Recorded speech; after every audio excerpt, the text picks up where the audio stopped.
बांकीपुर नाम के गांव में रघुराम नाम का एक व्यक्ति रहता था। वह गांव में दूध बेचा करता था। उसी गांव में रघुराम का भाई ललित भी रहता था। ललित भी गांव में दूध बेचने का ही काम करता था। ललित स्वभाव से काफी हंसमुख और ईमानदार था।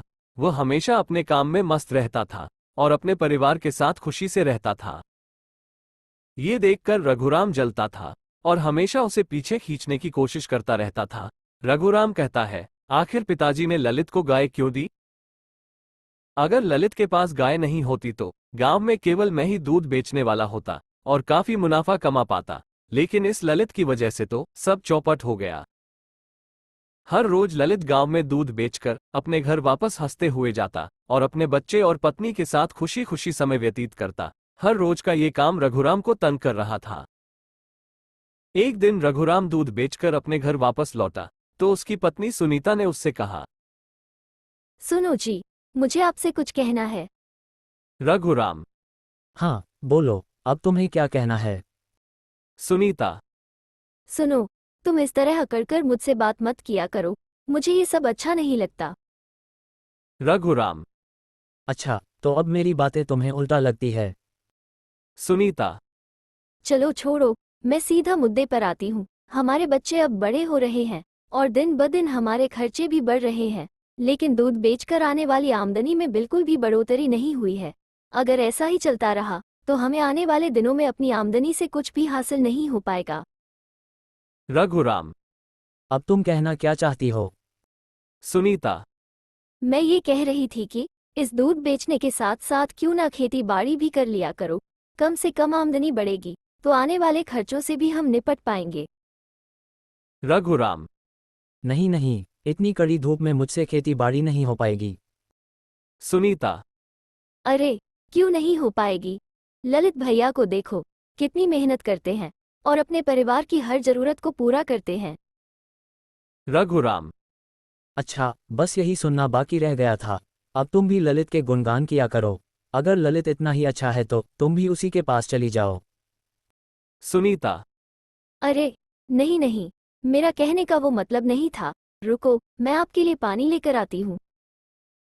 ये कहकर रघुराम की पत्नी अंदर चली जाती है। रघुराम कहता है, आमदनी बढ़ाने के लिए कुछ ना कुछ तो करना ही होगा, लेकिन खेती तो मैं नहीं कर सकता।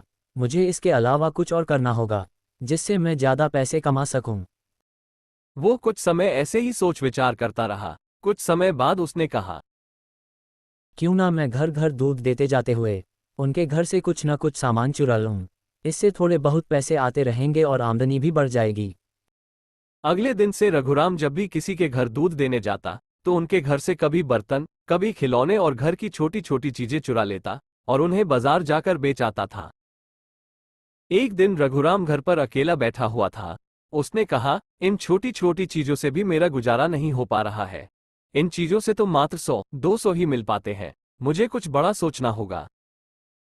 अगले दिन वो ललित का पीछा करता है।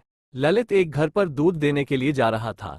ललित उस घर के मालिक को दूध देता है। मालिक दूध लेकर कहता है, मालिक, देखो भैया, जाने कब से हम आपसे दूध ले रहे हैं, कभी भी आपके दूध से कोई शिकायत नहीं मिली। यहाँ तक कि बच्चे भी आपके दूध को काफ़ी पसंद करते हैं। एक काम करना, कल के लिए 2 किलो दूध हमारे लिए बचा कर रख लेना।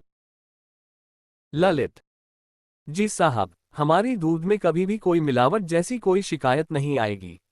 आप निश्चिंत रहिए। ये कहकर ललित अपनी साइकिल उठाकर घर की ओर जाने लगता है। तभी रास्ते में रघुराम खड़ा हुआ मिलता है। ललित रघुराम से कहता है, क्यों भाई, तुम भी दूध देकर ही आ रहे हो क्या? रघुराम, हाँ। ललित, अच्छा है, चलो तो फिर साथ साथ में घर चलते हैं। वो दोनों पूरे रास्ते में बातचीत करते हुए अपने अपने घर चले जाते हैं। अब घर पर जाकर रघुराम सोचता है कि अगर ललित का दूध बेचना बंद कर दिया जाए तो ललित के सभी ग्राहक मुझ पर आ जाएंगे और इससे मेरा दूध बेचने का काम तो गुना हो जाएगा और मैं 2 गुना पैसे कमा पाऊंगा। अगली सुबह रघुराम जल्दी उठता है, गाय का दूध दोहता है और दूध की बाल्टी लेकर ललित के घर पर जाकर छिप जाता है। जैसे ही ललित अपनी गाय दोहकर दूध की बाल्टी को घर में ले जाता है, पीछे पीछे रघुराम भी घर में घुस जाता है और ललित की दूध की बाल्टी को अपनी बाल्टी में पलट लेता है। वो आधे दूध को ही अपनी बाल्टी में पलट लेता है और बाकी बचे हुए दूध में पानी मिलाकर पहले मौजूद दूध के बराबर कर देता है और दबे पांव अपने घर लौट आता है। उस दिन फिर दोनों अपने अपने काम पर निकल जाते हैं और शाम को रघुराम ललित को दूध देते हुए देखता है। रघुराम सोचता है कि आज ग्राहक ललित को खूब उल्टा सीधा कहेंगे और उससे दूध लेना बंद कर देंगे, लेकिन इसका उल्टा होता है। सालों अच्छा दूध देने के भरोसे के कारण कोई भी ग्राहक उससे दूध के बारे में शिकायत नहीं करता।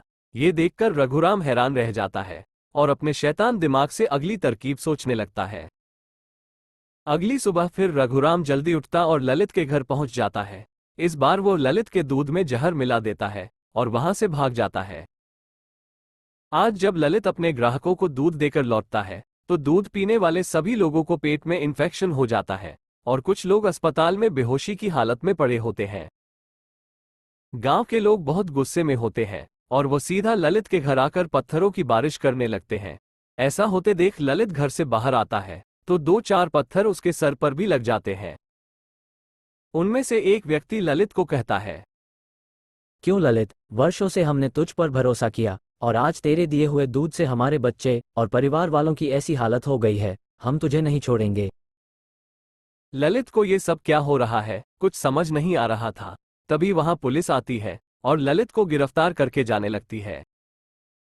उसी वक्त ललित की पत्नी कविता आती है और सिपाहियों से विनती करते हुए कहती है, इन्हें छोड़ दीजिए, इनका कोई कसूर नहीं है। जरूर आपको गलतफहमी हुई होगी। लेकिन पुलिस उनकी बात को नहीं सुनती। पुलिस ललित को ले जाकर जेल में डाल देती है। ललित की पत्नी जब रोते हुए अपने आसपास नजर फैलाती है तो उसकी नजर रघुराम पर पड़ती है। वो देखती है कि रघुराम मुस्कुरा रहा है। वो सोचती है कि इनका भाई तो जेल में है और यह इस तरह मुस्कुरा रहे हैं, जरूर कोई बात है, मुझे पता लगाना ही होगा। अगले दिन रघुराम हंस रहा है, सभी से अच्छी तरह बात कर रहा, क्योंकि आज गांव में केवल वही अकेला है जो सभी लोगों को दूध बेचता है। उसका दूध बेचने का काम भी बढ़ गया है और आमदनी भी। आज जब वो घर लौटता है तो वो अपनी पत्नी से कहता है, रघुराम, भाग्यवान, देखा मेरा कमाल, अब मैं खूब पैसे कमाने लगा हूँ। ये सुनकर उसकी पत्नी कहती है, हाँ जी, अब तो आपकी आमदनी काफी बढ़ गई है। क्यों ना इस खुशी के मौके पर मैं मायके हुआ हूँ। रघुराम आज बहुत खुश था, इसलिए उसने कहा, हाँ हाँ, जहाँ चाहो वहाँ घूम आओ, और ये लो कुछ पैसे, कुछ भी पसंद आए तो खरीद लेना। सुनीता खुश होते हुए अपने मायके जाने की तैयारी करती है, लेकिन उससे पहले सुनीता कविता के पास जाती है और कहती है, सुनीता, दीदी, आज मैं अपने मायके जा रही हूँ। क्या तुम रात का खाना मेरे पति के लिए भिजवा दोगी? सुबह का खाना पड़ोस वाली दीदी दे दिया करेगी। ललित की पत्नी हाँ में जवाब दे देती है। अगली रात ललित की पत्नी कविता रघुराम के लिए खाना लेकर जाती है, लेकिन रघुराम उस समय शराब पी रहा होता है। उसने काफी शराब पी ली थी, जिसकी वजह से वो नशे की हालत में था। ललित की पत्नी को देखते ही रघुराम कहता है, भाभी जी, आप। कविता, हाँ, वो दीदी ने कहा था कि रात का भोजन आपके लिए भिजवा दिया करूं, तो खाना लेकर आई हूँ। ललित की पत्नी कविता खाना रखकर जाने लगती है, लेकिन तभी रघुराम हंसते हुए कहता है, भाभी जी, आप काफी उदास लग रही हैं। आपको पता है, मैंने ही आपके पति को जेल भिजवाया है। कविता, आपने? लेकिन क्यों और कैसे? रघुराम, अरे, जिस दूध को पीकर गांव के कई लोग बीमार हुए और कुछ लोग तो हॉस्पिटल में भी बेहोश थे, उस दूध में मैंने ही तो जहर मिलाया था। लेकिन कुछ भी हो भाभी जी, ललित जब भी घर लौटकर आए तो उससे एक बात जरूर कहना कि उसकी गैर मौजूदगी में मैंने उसे बहुत याद किया था। ये कहकर रघुराम हंसने लगता है। ऐसी बातें सुनकर ललित की पत्नी काफी गुस्सा होती है और वो अपने घर आने लगती है, लेकिन तभी वो रघुराम के घर के कोने में एक जहर की सीसी डली हुई देखती है। वो समझ जाती है कि यह वही सीसी है जिससे इन्होंने दूध में जहर मिलाया था। फिर वो उसी दुकान पर जाती है जहां जहर बेचा जाता था। वहां जाकर ललित की पत्नी पूछती है कि कल किस किसने जहर खरीदा था।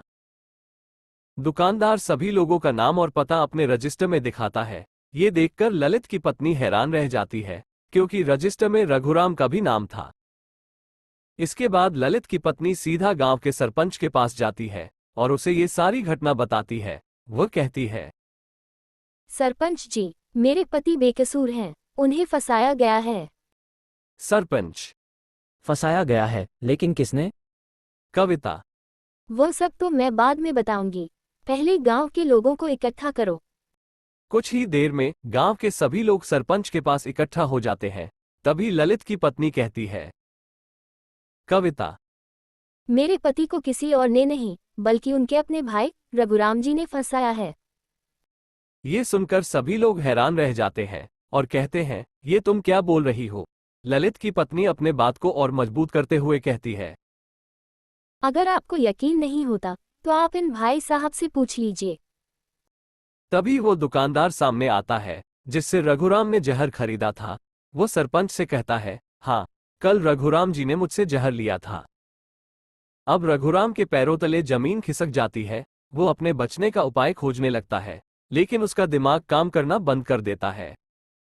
अब वह अपने ही जाल में फंस चुका था।